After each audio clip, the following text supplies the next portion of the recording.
పట్టభద్రుల ఎమ్మెల్సీ ఉప ఎన్నికల్లో యువత ఆలోచించి ఓటు వేయాలని పిలుపునిచ్చారు బీజేపీ అభ్యర్థి ప్రేమేందర్ రెడ్డి.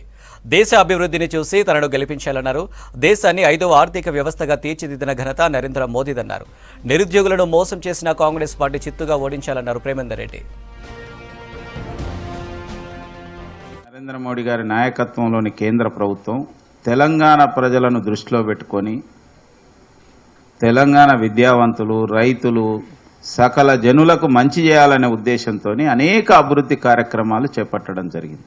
కొన్ని వేల కోట్ల రూపాయల నేషనల్ హైవేస్, రైల్వే స్టేషన్స్, మరి గ్రామీణ ప్రాంతాల్లో రోడ్లు, ఫ్రీ రేషను, అదేవిధంగా కిసాన్ సన్మాన్ పేరు మీద లక్షల మంది రైతులకు వాళ్ళ అకౌంట్లో డబ్బులు వేయడం, ఎరువుల సబ్సిడీ, ఫ్రీ వ్యాక్సిన్, ఇలాంటి అనేక చట్టసభల్లో సభ్యులు లేనప్పటికీ నరేంద్ర మోడీ ప్రభుత్వం చేసింది.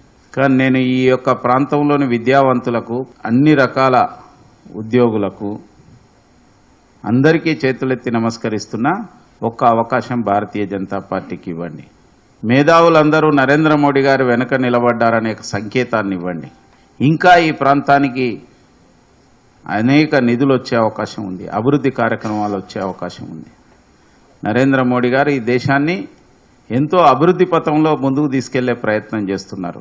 కాంగ్రెస్ పార్టీ లాగా గ్యారంటీల పేరుతోని గ్యారెడీలు చేయడం లేదు, గాలి మాటలు మాట్లాడడం లేదు. గ్యారంటీ అంటే మోడీ, మోడీ అంటే గ్యారంటీ, మాట అంటే మాట మీద నిలబడే వ్యక్తి. కాబట్టి అటువంటి యొక్క పార్టీ అభ్యర్థిగా నేను మీ ముందుకు వచ్చాను. నాకు ఒక్క అవకాశం ఇవ్వండి, మీకు సేవ చేయడానికి.